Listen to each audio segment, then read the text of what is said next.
નમસ્કાર દર્શક મિત્રો, અબ તકના પોડકાસ્ટમાં આપનું સ્વાગત છે. દર્શક મિત્રો, આજે આપણે વાત કરવા છે બિઝનેસ ઉપર. કોઈ પણ બિઝનેસની શરૂઆત કરવી હોય તો કોઈ પણ સામ્રાજ્યની શરૂઆત કરવી હોય તો એક વિચાર, નાના વિચારથી પણ શરૂ થઈ શકે છે. આપણી આજુબાજુમાં ઘણા બધા એવા લોકો રહેતા હોય છે, આપણી આજુબાજુમાં ઘણા બધા લોકો મળતા હોય છે રોજબરોજ, કે જેની અંદર બિઝનેસને લઈને ઘણા બધા વિચારો આવતા હોય છે, પરંતુ બિઝનેસ શરૂ કરી નથી શકતા. તેનું રીઝન શું છે? ક્યાંક ને ક્યાંક એની અંદર રહેલા પ્રશ્નો, કે બિઝનેસ કેવી રીતના શરૂ કરવો, બિઝનેસ કેમ કરવો, એવા નાના પ્રશ્નોની એની અંદર મગજની અંદર જે પ્રશ્ન આવતા હોય છે તેનું નિવારણ લાવી નથી શકતા. એમની અંદર ક્યાંક ને ક્યાંક એવા વિચારો પણ હોય છે કે બિઝનેસ શરૂ કરવા માટે એક બહુ મોટા ફાઇનાન્શિયલની જરૂર પડે, કોઈ મોટા બેકગ્રાઉન્ડની જરૂર પડે, પરંતુ શું આ હકીકત છે? નહીં. બિઝનેસ શરૂ કરવા માટે એક સાચી દિશા, સાચું માર્ગદર્શન હોય ને તો બિઝનેસ શરૂ થઈ શકે છે. આજે જ આપણે એવા અબ તકના પોડકાસ્ટની સાથે વાતચીત કરવાના છીએ, જે આ પોડકાસ્ટ જેને બિઝનેસ શરૂ કરવો છે તેમની લાઈફ કદાચ આ પોડકાસ્ટથી બિઝનેસ શરૂ કરનાર લોકો માટે, યુવાન જનરેશન માટે કદાચ ને કદાચ ક્યાંક તમારી લાઈફ ચેન્જીસ થઈ શકશે. જો તમારે બિઝનેસ શરૂ કરવો છે, તમારે બિઝનેસની અંદર આગળ વધવું છે. આજે આપણો ટોપિક છે બિઝનેસને કેવી રીતના ગ્રોથ કરવો, બિઝનેસને કેવી રીતના આગળ લઈ જવો. ત્યારે બિઝનેસ કન્સલ્ટન્ટ આપણી સાથે રાજેશભાઈ સવનિયા જોડાયા છે. રાજેશભાઈ, અબ તકમાં પહેલાં તો આપણું સ્વાગત છે. રાજેશભાઈ, પહેલો પ્રશ્ન હું કરીશ કે બિઝનેસ નાનો હોય કે મોટો હોય તો પાયાનો વિચાર છે તે કેવો હોવો જોઈએ? ઘણી વખત કેવું થતું હોય છે કે બિઝનેસ શરૂ કરવો છે અને બિઝનેસ શું કરવા શરૂ કરવો છે ને આની બેની વચ્ચેનો ડિફરન્સ ખબર નથી હોતી. શ્યોર. ઘણી વખત હું એટલે બિઝનેસ કરી રહ્યો છું કે મેં મારા ગ્રુપમાં કે મારા સગાવાલામાં કોઈએ બિઝનેસ કર્યો છે અને એમાં એને પૈસા કમાણા એવું મને લાગે છે. કોઈએ ફોર એક્ઝામ્પલ ઘણી બધી ઇન્ડસ્ટ્રી છે રાજકોટ ને સૌરાષ્ટ્રની અંદર, પણ એક એક્ઝામ્પલ માટે વાત કરીએ, ફોર એક્ઝામ્પલ કોઈ હાર્ડવેર મેન્યુફેક્ચરિંગનું કામ કરે છે અને એને નવી ગાડી લીધી, એટલે નવો બંગલો લીધો, એટલે મને એવું લાગે કે હાર્ડવેરના ધંધામાં બહુ સારું છે, એટલે હું હાર્ડવેરનો બિઝનેસ ચાલુ કરું. અને એમાં અંદર ઉતર્યા પછી ખબર પડે કે આમાં ઘણા બધા ઇસ્યુઝ છે, અથવા તો હું અમે સક્સેસ નથી જતો. અને હકીકત એવી પણ હોઈ શકે કે જે ભાઈએ ગાડી લીધી હતી, બંગલો લીધી હતી, એના કોઈક બીજો બિઝનેસનો સોર્સ, ઇન્કમનો સોર્સ પણ હોઈ શકે. એટલે કોઈકની દેખાદેખીમાં કરેલો બિઝનેસ ઘણી વખત હોય છે એવું બને, અથવા તો કોઈકે આપેલા માર્ગદર્શન ઉપર કોઈકની વાત સાંભળીને કે આવું કરાય એટલે આપણે કરી નાખો, આવી રીતે બિઝનેસ શરૂ કરવાનો વિચાર આવતો હોય છે ને લોકો આવું શરૂ પણ કરતા હોય છે. એને બદલે હું શું કરી શકું એમ છું, મને કયા વિષયમાં રુચિ છે, મને કયા વિષયમાં ખબર પડે છે, અથવા તો હું એ વિષય વિશે થોડું વધારે ઊંડું નોલેજ લઈ શકું એમ છું, એમાં રિસર્ચ કરી શકું એમ છું, મારી પાસે એવા રિસોર્સિસ છે કે જેમાં મને સપોર્ટ કરી શકે એમ છે, મદદરૂપ થઈ શકે એમ છે. અને એ વિષયની અંદર જો ઊંડો ઉતરીશ અને એની અંદર જે સ્કોપ છે, એ પ્રોડક્ટની વાત કરીએ કે સર્વિસની વાત કરીએ કે ટ્રેડિંગમાં જઈએ એમ, તો એની જે ડિમાન્ડ છે એ સબ્જેક્ટ મેટર માટેની, એમાં મારે અંદર ઉતરવું જોઈએ ને એમાં કામ કરવું જોઈએ. જેથી કરીને શું થશે કે બિઝનેસ તો થશે જ, પણ સાથે સાથે મારી રુચિનો વિષય હશે, મને ગમતી વસ્તુ હશે, અને એમાં કોઈએ કીધેલું હશે કે કોઈનું જોયેલું હશે એવું નહીં હોય. જેથી કરીને મેં જ નક્કી કરેલું હશે ને મને ગમતું હશે, એટલે એમાં કદાચ હું ફેલ થતો હોઈશ ને તો પણ એમાંથી બહાર નીકળવાના સાચા અને સારા પ્રયત્નો કરી શકીશ. એટલે બિઝનેસ શું કરવા શરૂ કરું છું અને કયો કરી રહ્યો છું અને શું કરવા કરી રહ્યો છું, આ પ્રશ્નના જવાબ સાથે બિઝનેસ શરૂ કરવો જોઈએ. રાજેશભાઈ, તમે દેખાદેખીની વાત કરી તો અત્યારના નવયુવાનોમાં એવું ઘણું બધું જોવા મળે. દેખાદેખી કે ઓને આમ કર્યું તો હું એને કમાવાની લાલચમાં, વધારે ડાયરેક્ટ પૈસા કમાવાની લાલચમાં ગમે તે બિઝનેસ ચાલુ કરી દે છે. કંઈ વિચારતા નથી કે મને શું આવડે છે, કે મારે શું બિઝનેસ સ્ટાર્ટ કરવો જોઈએ. તો ખરેખર બિઝનેસ સ્ટાર્ટ કરવાની ઉંમર કેવી હોવી જોઈએ, કઈ ઉંમરમાં બિઝનેસ શરૂ કરવો જોઈએ, અને બીજું એ કે બિઝનેસ શરૂ કરતાં કઈ બાબતોનું ધ્યાન રાખવું જોઈએ? પ્રથમ, સામાન્ય રીતે બિઝનેસને ઉંમરને આમ તો કોઈ એવો નથી ગાઈડલાઈન કે ભાઈ આવું હોવું જોઈએ. નાની ઉંમરમાં પણ ઘણા બધા સારા બિઝનેસમેનો સફળ થયા છે. બિઝનેસના સફળ થવા પાછળના ઘણા બધા મહત્ત્વના જે કારણો છે, એમાં થોડાક કારણો આપણે સમજીએ. તો પહેલાં તો જે બિઝનેસ શરૂ કરી રહ્યા છે, જે પ્રોડક્ટમાં આપણે ડીલ કરવા જઈ રહ્યા છે, જે સર્વિસમાં આપણે ડીલ કરવા જઈ રહ્યા છીએ, એ બિઝનેસનું માર્કેટ પોટેન્શિયલ કેટલું છે એ સમજવું અગત્યનું છે. સે ફોર એક્ઝામ્પલ હું અહીંયા શૂઝ વેચવાનું ખાલી ચાલુ કરીએ છીએ આપણે, માની લો એક્ઝામ્પલ, તો મને એ ખબર હોવી જોઈએ કે રાજકોટની અંદર જો હું શૂઝ વેચું છું તો રાજકોટની અંદર રોજના કેટલા શૂઝ વેચાય છે. માની લો મેલ કે ફિમેલ જે બી બનાવીને વેચું છું અથવા તો લઈને વેચું છું, તો તમને એ આંકડો ખબર હોવો જોઈએ કે રોજના શૂઝ કેટલા વેચાય છે. પછી એની અંદર તમને એ ખબર હોવી જોઈએ કે એની અંદર કઈ કઈ કેટેગરીના શૂઝ વેચાઈ રહ્યા છે. એમાં 200 રૂપિયાના શૂઝથી લઈને 2 લાખના શૂઝ સુધીની કેટેગરી હોય અને એનું બાયફર્કેશન તમારી પાસે હોવું જોઈએ, માર્કેટ શેર તમારી પાસે હોવો જોઈએ અને એમાં તમે આવશો. માની લો રોજના 1 લાખ શૂઝ વેચાઈ રહ્યા છે માની લઈએ, તો 1 લાખમાંથી તમે કેટલા વેચશો? રોજના 100 વેચશો, 200 વેચશો, 500 વેચશો અને 10,000 વેચશો. તમે કેટલા વેચી શકશો અને કઈ રીતે વેચી શકશો? એના માટે મારે શું શું કરવું પડશે? એક્શન પ્લાન મારી પાસે હોવો જોઈએ. તો આટલું જ્યારે ડીપ ડાઇવિંગ કરો તમે, કોઈ પણ પ્રોડક્ટ હોય, શૂઝનું એક્ઝામ્પલ હતું, તો કોઈ પણ પ્રોડક્ટમાં તમારે માર્કેટ સર્વે કરવો પડે, માર્કેટ પોટેન્શિયલ સમજવું પડે, એના પછીનો તમારો માર્કેટ શેર શું હોઈ શકે, પ્રોજેક્ટેડ માર્કેટ શેર, અને એના પછી એ માર્કેટ શેર અચીવ કરવા માટેનો એક્શન પ્લાન. આટલી વસ્તુ સાથે જો તમે ઊંડા ઉતરો છો તો મને નથી લાગતું કે બિઝનેસમાં તમે નિષ્ફળ જાઓ. અચ્છા, આટલું હોમવર્ક કરી લેશો ને તો તમને ક્લિયરિટી આવી જશે કે આ બિઝનેસમાં પડાય કે ના પડાય. એ ચોક્કસથી દર્શક મિત્રો, તો આપણે જોયું કે બિઝનેસની અંદર ઘણા બધા માત્ર ફાઇનાન્શિયલ કન્ડિશન તેની પણ આપણે વિચારો પણ બિઝનેસને શરૂ કરવા માટે, બિઝનેસને ગ્રોથ કરવા માટે એટલા જ ઇમ્પોર્ટન્ટ છે. રાજેશભાઈ સાથે આપણે વિશેષ ચર્ચા કરી. રાજેશભાઈ, બિઝનેસ શરૂ કરતા પહેલાં તો બિઝનેસની વ્યાખ્યા શું હોઈ શકે? બિઝનેસની આમ તો ઘણી બધી વ્યાખ્યાઓ ઘણા બધા લોકોએ આપી છે, પણ મારી દ્રષ્ટિએ તમારી પાસે જે રહેલા રિસોર્સિસ છે એને તમે નક્કી કરેલા તમારા ગોલને અચીવ કરવા માટે કામે લગાડી શકો, આવી વ્યવસ્થા ઊભી કરો અને જેમાંથી તમારો જે નફાનો હેતુ હોય અને ગ્રોથનો હેતુ હોય સર થતો હોય, તો આને હું માનું છું કે બિઝનેસ ગણી શકાય. હરેશભાઈ, ઘણા બધા લોકોને બિઝનેસ સ્ટાર્ટ કરવો હોય છે. આપણે દુનિયાની અંદર બધા લોકો સમાન નથી હોતા. કોઈ ફાઇનાન્શિયલ કેપેબલ હોય છે, કોઈ ફાઇનાન્શિયલ કેપેબલ નથી હોતું. તો જે ફાઇનાન્શિયલ કેપેબલ નથી હોતો એ લોકોને બિઝનેસ શરૂ કરવા પહેલાં કઈ બાબતનું ધ્યાન રાખવું જોઈએ અને કઈ રીતના એ શરૂ કરી શકે બિઝનેસ? ઘણીવાર કેવું હોય કે મોટાભાગે લોકો એવું માની લે કે પૈસા હોય તો જ બિઝનેસ થાય, પણ ઘણા બધા લોકોએ, હું નથી કહેતો, પણ ઘણા બધા લોકોએ સાબિત કર્યું છે કે એમની પાસે પૈસા નહોતા છતાં પણ કરોડો રૂપિયાના બિઝનેસ ઊભા કરીને આપણી સામે છે. આપણા ગુજરાતમાં એવા ઘણા બધા દાખલા છે, ઘણા બધા લોકો છે. તો એવા લોકોના બિઝનેસ મોડલને જો આપણે સ્ટડી કરીએ અને સમજીએ કે એવું કેમ બન્યું, એવું કેમ શક્ય બન્યું, તો એના ઉપરથી આપણે સમજીએ અને શીખીએ તો આપણે જે બિઝનેસ કરવા જઈ રહ્યા છીએ એ આપણે ઘણી વખત સેલ્ફ એમ્પ્લોય મોડમાં એ બિઝનેસ કરતા હોઈએ. એટલે કે મારા ધંધાનો હું જ ક્લર્ક હોઉં, એટલે શટર પણ હું જ ઓપન કરતો હોય, આવીને સાવેણી પણ હું જ મારું, અને મોટા મોટા ડિસિઝન બી હું જ લેતો હોય, ચેક પણ હું જ સાઇન કરતો હોય, એટલે બધા જ કામ આપણે કરતા હોઈએ. એટલે કે એમડી પણ હું જોઉં, સીઈઓ પણ હું જોઉં. આવું બધું જ્યારે આ માઇન્ડસેટ સાથે કામ કરીએ તો એ સેલ્ફ એમ્પ્લોય મોડની વાત થઈ. પણ તમે બિઝનેસ મોડલ તરીકે એને લઈ આવો કે જેની અંદર તમારી પાસે ખાલી બિઝનેસ આઈડિયા છે, તમે એને એક્ઝિક્યુટ કરવા માટેની ટીમ ઊભી કરો. એ ટીમ છે એ કામે લાગે. તમે એક બિઝનેસ ગોલ નક્કી કરો, તમારી પાસે તમારા બિઝનેસના ગોલની ક્લિયરિટી હોય, એ ગોલ અચીવ કરવા માટેના એક્શન પ્લાન હોય, અને એ એક્શન ઉપર કામ કરી શકે એવી અલગ અલગ પ્રકારની એક્સપર્ટ ટીમ હોય. જ્યારે આ બધી જ વ્યવસ્થા ઊભી થાય ત્યારે એ બિઝનેસને આગળ વધારવા માટે જ્યારે ફંડની જરૂરત પડે ને, ત્યારે ઇન્વેસ્ટરો પણ માર્કેટમાં છે. એવા ઘણા બધા લોકો છે કે જે સારા બિઝનેસની અંદર પૈસા ઇન્વેસ્ટ કરવા માંગે છે, પણ એમને સારા બિઝનેસ મોડેલ નથી મળતા. એટલે જો તમારી પાસે સારો બિઝનેસનો વિચાર છે, સારું બિઝનેસ મોડેલ છે, ખાલી વિચાર નહીં, દિવસમાં 1200+ વિચાર આવે, દરેક વિચાર સારો જ હોય, પણ એ બિઝનેસમાં તમે તમારું બિઝનેસ મોડલ જ્યારે રિપ્રેઝેન્ટ કરો છો ત્યારે એ વિચારને તમે સક્સેસ કરવા તરફ જઈ રહ્યા છો, અને ત્યારે કોઈક ઇન્વેસ્ટર તમારા બિઝનેસની અંદર પૈસા રોકી શકે. તો પૈસા જે છે, ઇન્વેસ્ટમેન્ટ છે, સારા ઇન્વેસ્ટરો તમને અલગ અલગ સ્ટેજ ઉપર મળે. જેમ કે ઘણી વખત સારો વિચાર હોય તો રિસર્ચ કરવા માટે પણ તમને ઇન્વેસ્ટમેન્ટ મળે છે.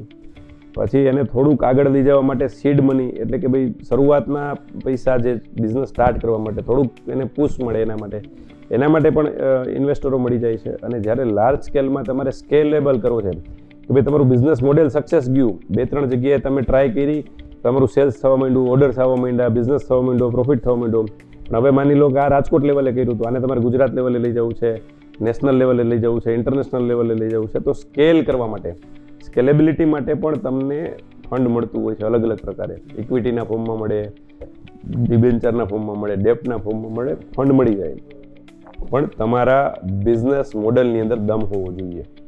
બિઝનેસ શરૂ કરતાં એક સર્વે કરવો જરૂરી છે કે બિઝનેસ શું છે, કેવી રીતના થાય છે, બિઝનેસની અંદર કે આપણને પ્રોફિટ થાય છે કે નથી થતો, કે કઈ પ્રકારનો બિઝનેસ આપણે કહીએ, કોસ્મેટિકનો છે કપડાં, તો બિઝનેસનો સર્વે કેવી રીતના કરવો જોઈએ? સર્વે એટલા માટે કરવો જોઈએ, સર્વે તો કરવો જ જોઈએ, પણ કઈ કઈ બાબતો એમાં આવરી લેવી જોઈએ એ મહત્વની વાત છે. જ્યારે તમે કોઈ પણ બિઝનેસ શરૂ કરવાનું વિચારો છો ને ત્યારે તમે તમારા વિચારને સમય આપો. તમને એવું લાગે કે મારે કાલથી કપડાનો ધંધો ચાલુ કરવો, તમે કીધું એમ, તો તમે એમ કહો કે હું કાલથી નથી કરતો, હું 3 મહિના પછી કરીશ કે 6 મહિના પછી કરીશ. પહેલાં તો તમે તમારા વિચારને જ સમય આપો અને એ સમયમાં એ બિઝનેસ માટેના સર્વે ઉપર કામ કરો. તમે માર્કેટમાં જાઓ કે જે પ્રોડક્ટમાં તમે ડીલ કરવાના છો, કપડામાં બી ઘણી બધી રેન્જ છે. તમે એ હોશિયારી આઇટમમાં જાઓ છો કે જીન્સ રેડીમેડ કપડામાં જાઓ છો કે ખાલી કાપડ વેચો છો, એમાં તમે જુઓ કે રાજકોટની અંદર કેટલા ટોપ પ્લેયર્સ છે, કેટલી દુકાનો છે, એમાં કોણ શું કરી રહ્યું છે, કઈ રેન્જમાં બિઝનેસ કરી રહ્યા છે, શું પ્રોફિટનો માર્જિન છે, માર્કેટની અંદર લેવાવાળો વર્ગ કોણ છે, એની પેઇંગ કેપેસિટી શું છે. માન લો કે અહીંયા તમે જે વિચારી રહ્યા છો, જે લોકેશનમાં બિઝનેસ વિચારી રહ્યા છો, ત્યાં 1000 રૂપિયાની વસ્તુ લેવાવાળો વર્ગ છે કે 10,000 વાળો છે કે 1 લાખ વાળો છે, એ તમારે સમજવું પડશે. એને રિલેટેડ સર્વે કરી શકાય અને સાથે સાથે એના સપ્લાય અને ડિમાન્ડના આંકડાઓ પણ સમજો. બીજી બાજુ પ્રોડક્ટની અવેલેબિલિટી, એટલે કે તમે જે પ્રોડક્ટ વેચી રહ્યા છો એની અવેલેબિલિટી શું છે, ક્રેડિટમાં મળે છે કે રોકડેથી જ લેવું પડે છે, આ બાજુ ક્રેડિટમાં વેચવું પડે છે કે રોકડેથી વેચાય છે. એટલે આ બધા એંગલો ઉપર સર્વે કરી અને પછી તમને ક્લિયરિટી આવશે કે હું આ બિઝનેસમાં જઈશ તો મારે કેટલા પ્રોબ્લેમ ફેસ કરવા પડશે અને પ્રોબ્લેમની સોલ્યુશન સાથે જ મેં શરૂ કર્યું હશે. પહેલો વિચાર આવ્યો અને 2 દિવસમાં કે અઠવાડિયામાં 10 દિવસમાં ચાલુ કરી દઈએ ને, અને પછી આપણને ધીરે ધીરે ખબર પડે કે ભાઈ આ તો આપણે ખોટી લાઈનમાં આવી ગયા છીએ ને આમાં આ તો આટલા પ્રશ્નો છે, એને બદલે પ્રશ્નો શું છે એ સમજી એના સોલ્યુશન સાથે શરૂઆત કરશું ને તો જ્યારે થડો ખોલીને બેઠા છું ત્યારે ખબર હશે કે આ પ્રોબ્લેમ તો આવવાનો હતો અને મારી પાસે આનું સોલ્યુશન આ છે. હરીશભાઈ, તમે પણ ઘણા બધા સમયથી બિઝનેસની અંદર સંકળાયેલા છો અને ઘણા બધા બિઝનેસ તમે કરેલા પણ છે. તો અત્યારના યુવાનોનો મોસ્ટ ઓફ પ્રશ્ન જોવા મળતો હોય છે કે એની રોજબરોજ આખા દિવસની અંદર ઘણા બધા વિચાર આવતા હોય મારે આ બિઝનેસ કરો, આ બિઝનેસ શ્યોર નથી હોતા. તો એ શ્યોરિટી થવા માટે એને કયા પ્રકારનું પગલું ભરવું જોઈએ કે મારે ખરેખર આ જ બિઝનેસ કરવો જોઈએ? શ્યોરિટી આમ તો તમારે જ લેવી પડે, પોતાના કેલ્ક્યુલેશન ઉપર જ થાય. જ્યારે તમે કાગળ અને પેન લઈને બેસશો, મેં કીધું એમ તમારા વિચારને લખશો ને 3 મહિના કે 6 મહિનાનો સમય તમારા વિચારને જ આપશો. અને મેં કીધું એ રીતે ઘણા બધા પ્રકારના સર્વે ને ઘણા બધા પ્રકારના આંકડાઓ તમે જ કેલ્ક્યુલેટ કરીને પેપર ઉપર લખશો. એ આંકડાઓ જ તમને શ્યોરિટી આપશે કે આ બિઝનેસમાં મારે ઝંપલાવવું જોઈએ કે ના ઝંપલાવવું જોઈએ. અને એ આંકડાઓ તમે જ ગોતેલા, તમે જ સમજેલા ને તમે જ લખેલા હશે. એટલે તમારે કોઈના વાત ઉપર જવાની જરૂરત નથી. તમારો જ અંતરાત્મા કહે છે કે આ બિઝનેસના કેલ્ક્યુલેશન મને બધા જ સમજાય છે, આ બિઝનેસના બધા જ પ્રોબ્લેમ્સ મને સમજાય છે અને એના સોલ્યુશન બધા મારી પાસે છે. અને આમાં પોટેન્શિયલ, મેં બી કીધું કે માર્કેટ પોટેન્શિયલ બી સમજવું જોઈએ. આ પોટેન્શિયલ છે, આ આની ડિમાન્ડ છે, આ નફાનો ગાળો છે, આમાં આ ગ્રોથના ચાન્સીસ છે, એટલે કે હું આને અહીંયા સુધી લઈ જઈ શકીશ. તો આવી રીતે આ બધા જ સર્વે અને આ બધા જ આંકડાઓ ઉપર તમે કામ કરેલું હશે તો તમે જ પોતે નક્કી કરી શકશો કે આ બિઝનેસ તો મારે કરવો છે અથવા તો આ બિઝનેસમાં પડવું ના જોઈએ. માર્કેટની અંદર 2 વાત આવે છે, માંગ અને ડિમાન્ડ. આ 2 શબ્દોની વચ્ચે ઘણો બધો ફરક છે. તો આ બંનેનું આયોજન કેવી રીતના કરવું જોઈએ? ઘણીવાર ડિમાન્ડ અને સપ્લાયના જે બેઝિક નિયમો છે એ સમજવા પડે.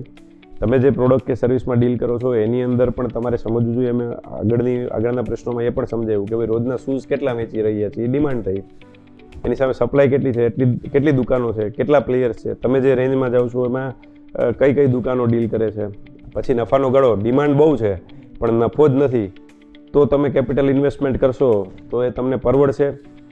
છેલ્લે અંતે બિઝનેસ કરવાની પાછળનો મેઇન હેતુ એ છે કે તમને કંઈક પૈસા વધે. બિઝનેસમાંથી તમે નફો ઘરે લઈને જાઓ.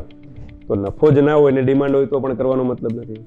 અને ડિમાન્ડ ના હોય, નફો ખૂબ છે અને તમે બિઝનેસ ખોલશો, વેચાશે નહીં તો નફો થશે ક્યાંથી? એટલે આ બંને જ પહેલુંને સમજી અને આગળ વધવું જોઈએ. ઘણા લોકો બિઝનેસ સ્ટાર્ટ કરી અને એક લેવલ સુધી પહોંચી ગયા હોય છે અને ફરી પાછા અમુક કારણોસર એને મંદી આવી ગઈ હોય છે. તો એ મંદીને બેઠી કરવા માટે કેવી રીતના આયોજન કરવું જોઈએ? શું આયોજન હોવું જોઈએ? ખૂબ સરસ પ્રશ્ન છે તમારો. ઘણીવાર કેવું થાય કે એક બિઝનેસમાં જ્યારે તમને સફળતા મળી જાય એટલે તમે એ બિઝનેસને એક સ્ટીરિયોટાઇપથી કામ કરી રહ્યા હો છો, એક સિસ્ટમ તમારી ફિક્સ થઈ ગઈ હોય અને એના મુજબ જ તમે જતા હો છો. હવે બની શકે કે તમને સફળતા એટલે મળી છે કે પ્રોડક્ટની ડિમાન્ડ બહુ સારી હતી, ત્યારે નફાના ધોરણો પણ બહુ સારા હતા અને તમે એક લેવલ સુધી લઈ ગયા. પણ ધીરે ધીરે જેમ તમે આગળ વધ્યા એમ માર્કેટમાં ઘણા બધા લોકોને ખબર પડી કે આ બિઝનેસ સારો છે, આની અંદર ઇન્વેસ્ટમેન્ટ કરવું જોઈએ.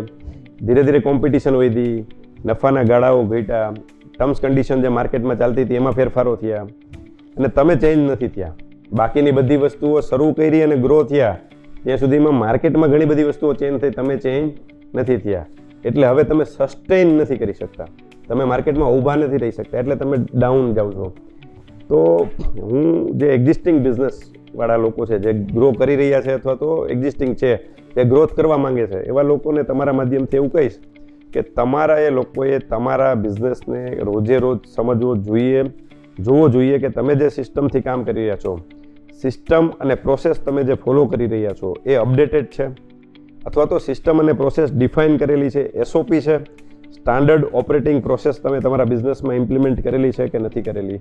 આ બધી જ વસ્તુઓને અપડેટ કરતાં તમારે આગળ વધવું જોઈએ, જેથી કરીને બાકીના પ્રશ્નો જે માર્કેટની અંદર ફેરફારને બદલ આવી રહ્યા છે એની અસર તમારા બિઝનેસ ઉપર ના થાય ને તમારે લોસ ભોગવવાનો વારો ના આવે.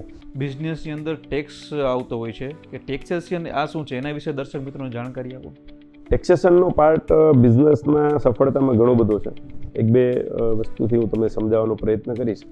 ઘણી વખત કેવું થાય, આપણે અત્યારે જીએસટી, પહેલાં વેટ અને સર્વિસ ટેક્સ હતો, હવે જીએસટી છે, ઇન્કમ ટેક્સ છે અને બીજા ઇન્ડસ્ટ્રી વાઇઝ અલગ અલગ ટેક્સ હોય. હવે મોટાભાગના બિઝનેસમેનોની ભૂલ કેવી થતી હોય કે ટેક્સેશનને ઇગ્નોર કરે, એને ટેક ઇટ ગ્રાન્ટેડ લઈ લે કે ભાઈ તો હવે ઠીક છે, એમાં કાંઈ ના હોય. કાં તો એનો અકાઉન્ટન્ટ જેમ કે એમ કરતા હોય, કાં એનો સીએ કે એમ કરે કે ભાઈ આ થઈ જશે, હું જોઈ લઈશ, તમે ચિંતા ના કરો. અને બિઝનેસમેન છે એ બિઝનેસના ફ્લોમાં બિઝનેસ કેરે રાખે. અને ઘણી વખત એવું બનતું હોય છે કે ઇન્કમ ટેક્સના ઇસ્યુ ઊભા થાય, જીએસટીના ઇસ્યુ ઊભા થાય, એની રેડ પડે કે એમાં કંઈક ઇસ્યુ આવે ત્યારે એમનો બિઝનેસ આખો જે છે ખોરવાઈ જતો હોય છે. એટલે હું તમારા માધ્યમથી બિઝનેસ ઓનરને એવું કહીશ કે જે બિઝનેસમેને સફળ થવું હોય એને એના બિઝનેસમાં લાગુ પડતા દરેક પ્રકારના ટેક્સ અને દરેક પ્રકારના કાયદાનું પૂરેપૂરું નોલેજ હોવું જોઈએ. એના પ્લસ માઇનસ જે પોઈન્ટ છે એની ખબર હોવી જોઈએ અને શું ભવિષ્યમાં પ્રોબ્લેમ આવી શકે એ પણ સમજવું જોઈએ. એટલે જીએસટી હોય, ઇન્કમ ટેક્સ હોય કે કોઈ પણ ટેક્સ હોય, એના બધા જ નીતિ નિયમોનું પાલન કરવું જોઈએ, જેથી કરીને ભવિષ્યમાં પ્રોબ્લેમ ના આવે. અત્યારે પાલન કરવું થોડુંક અઘરું લાગશે, પણ ભવિષ્યમાં મોટો પ્રોબ્લેમ આવે એના કરતાં આ જે છે એ વધારે સારું રહેશે અને તમને સફળતા મળવામાં મદદરૂપ થશે. ઘણી વખત ધંધામાં ભાગીદારી જોવા મળતી હોય છે કે 2 પાર્ટનર, 3 પાર્ટનર, 4 પાર્ટનર હોય છે, તો એ ભાગીદારીની અંદર અમુક જગ્યાએ મનમેળ થતો હોય છે. તો કઈ બાબતોનું ધ્યાન રાખવું જોઈએ ભાગીદારીમાં ધંધો કરવો હોય તો? ભાગીદારી મેં ઘણી બધી બનતા બી જોઈ છે અને ઘણી બધી વિખાતા પણ જોઈ છે. અને હું સમજુ છું મારા નોલેજ મુજબ, ભાગીદારીની જ્યારે વાત થાય ને કાયદાની દ્રષ્ટિએ વાત કરીએ તો પાર્ટનરશિપ એક્ટ 1932 મુજબ એનો કાયદો લાગુ પડે. અને જ્યારે 2 કે 2 થી વધારે લોકો ભેગા થાય અને ભાગીદારીમાં ધંધો કરે ત્યારે 2 રીતે ભેગા થયા હોય. એક તો ધંધો કરવા માટે ભેગા થયા હોય ને એક ઇમોશનલી ભેગા થયા. 2 મિત્રો છે, ચાલ આપણે કંઈક કરીએ ને ભેગા થઈ ગયા. 2 રિલેટિવ છે, ચાલો આપણે કંઈક કરીએ ને ભેગા થઈ ગયા. પણ બિઝનેસમાં જ્યારે ઇમોશન આવે અને ઇમોશનમાં જ્યારે બિઝનેસ આવે ત્યારે કન્ફ્લિક્ટ થાય. એટલે ભાગીદારીની અંદર બિઝનેસમાં ઇસ્યુ એટલા માટે આવતો હોય, કાં તો એમના રેકોર્ડ્સ બરોબર ના રહ્યા હોય, એમના એકાઉન્ટ્સ લખવા જોઈએ ટાઈમ ટુ ટાઈમ એના લખાણા હોય, ટ્રાન્સપરન્સી ના રહ્યું હોય, અથવા તો રોલ ડિફાઇન ના થયા હોય. માની લો કે આપણે બંને ભાગીદારીમાં એક બિઝનેસ કરીએ તો આપણા પહેલેથી જ રોલ ડિફાઇન હોય કે હું સેલ્સ જોઈશ ને તમે પ્રોડક્શન જોશો. તો સેલ્સમાં મારા ડિસિઝન છે એને તમે માન્ય રાખશો, પણ ડિસ્કશન કરી લેશું. જે ડાઉટ હશે ત્યાં તમે મને પ્રશ્નો પૂછશો, હું તમને જવાબ આપીશ. પ્રોડક્શનમાં મને ડાઉટ હશે ત્યાં હું તમને પ્રશ્નો પૂછીશ. હા, એટલે આ ટ્રાન્સપરન્સી અને ક્લેરિફિકેશન સાથે રોલ અને રિસ્પોન્સિબિલિટી ડિફાઇન કરીને અને ઇમોશનને ધંધાના દરવાજાની બહાર રાખીને, માની લો આપણે બંને મિત્રો છીએ પણ બિઝનેસ કરવા આવી ત્યાં બિઝનેસની વાત છે. આપણે ગુજરાતીમાં વડવાઓ કહીને ગયા છે, એક બહુ સરસ કહેવત છે કે પૈનો પણ હિસાબ લેવો, ડોનેશન છે 1 લાખનું આપી દેવું, બરોબર છે. એટલે હિસાબમાં ક્યાંય લોચો નહીં મારવાનો, પણ કમાઈને 1 લાખ રૂપિયાનું દાન કરી દઈએ એનો વાંધો નથી. એટલે એક પૈનો હિસાબ રહે. ધંધા માટે જે કંઈ ગોલ નક્કી કરેલા છે એને દર અઠવાડિયે કે દર મહિને કે દર 3 મહિને કે 6 મહિને કે વર્ષે એને રિવ્યૂ કરીએ. એવું નહીં કે આપણે ઇમોશનમાં ભાગીદારી માટે નક્કી કરી લીધું, ધંધો શરૂ કરી દીધો, હવે 6-8 મહિના, વર્ષે, 2 વર્ષે, 5 વર્ષે જોઈએ કે આપણે શું થયું અને નુકસાનીમાં છીએ તો ખબર પડે કે આ ધંધો નહોતો કરવાનો. એને બદલે દર 3 મહિને જોતા જઈએ, દર અઠવાડિયે જોઈએ, દર મહિને જોઈએ, તો આપણને બીજા પ્રશ્નો છે એના સોલ્યુશન જોતા જશું. અને સફળતાના ચાન્સીસ વધશે. ઘણી વખત અત્યારે નવા યુવાનો બિઝનેસ સ્ટાર્ટ કરતા હોય છે તો એને જલ્દી કમાવાની લાલચા હોય, જલ્દી હું પૈસાવાળો થયો, જલ્દી હું મોટો થઈ જાઉં, મોટો માણસ, સમાજને કરી બતાવું. એવી ક્યાંક ઘેલછામાં, એવા વિચાર શક્તિમાં ક્યાંક ને ક્યાંક બિઝનેસમાં ખોટ ખાઈ બેસે છે. તો અત્યારના યુવાનોએ એ કઈ કઈ બાબતોનું ધ્યાન રાખવું જોઈએ? સ્માર્ટ વર્ક કરવું જોઈએ કે કઈ રીતે ધ્યાન રાખવું જોઈએ? ઉતાવળે આંબા પાકતા નથી, આ પણ એક કહેવત છે. સ્કેલેબિલિટી, બિઝનેસમાં સ્કેલેબિલિટી ઉપર વિચારવું જ જોઈએ કે મારે ધંધાને બહુ મોટો કરવો છે, બહુ મોટો પૈસો કમાવવો છે. સ્કેલેબિલિટી ઉપર વિચારવું જોઈએ, પણ સ્કેલેબિલિટી લઈ આવવા માટે તમારે સતત અને સખત મહેનત કરવી પડશે. આનો કોઈ વિકલ્પ નથી કે ભાઈ તમે અઠવાડિયામાં બહુ મોટા થઈ જશો, એવું નહીં થાય. ધીરે ધીરે તમારી બ્રાન્ડ બનશે, બ્રાન્ડ વેલ્યુ ડેવલપ થશે, તમારા પ્રોડક્ટની, તમારા સર્વિસની, પછી આફ્ટર સેલ સર્વિસ જે હોય છે, કસ્ટમરને કેવી રીતે તમે રિટેઇન કરો છો, ઘણા બધા પાસાઓ કામે લાગશે, ત્યારે તમારો બિઝનેસ મોટો થશે. એટલે ઉતાવળે થવાના ચાન્સીસ બહુ જ ઓછા છે. ઘણી વખત પરિસ્થિતિનું નિર્માણ એવું થાય ને કોઈ એવી ડિમાન્ડ અચાનક ઊભી થાય, અને સોશિયલ મીડિયાનો જમાનો છે એટલે અચાનક તમને બૂમ મળી જાય ને તમે એ બધું જ હેન્ડલ કરી લો અને તમે બહુ જ ટૂંકા ગાળામાં તમારા બિઝનેસને એક લેવલ સુધી લઈ જાઓ, એવા ચમત્કારો થતા હોય, એવી પરિસ્થિતિનું નિર્માણ થતું હોય, પણ એ બહુ જ ઓછું. 1000 કે 10,000 બિઝનેસમાંથી 1 કે 2 લોકોને આવો બેનિફિટ મળતો હોય, પણ બાકીના લોકોએ તો સમય દેવો પડશે, સમય વગર નહીં થાય. સ્માર્ટ વર્ક કરવું અને સારું વર્ક કરવું એ બિઝનેસની અંદર ખૂબ જ ઇમ્પોર્ટન્ટ હોય છે. તો આને લઈ અને બિઝનેસની અંદર કઈ કઈ બાબતોનું ધ્યાન રાખવું જોઈએ?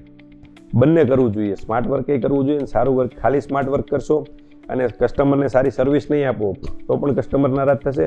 સ્માર્ટ વર્કથી કસ્ટમરને લઈ આવી શકશો, પણ સારી સર્વિસ આપીને એને રિટેન કરી શકશો.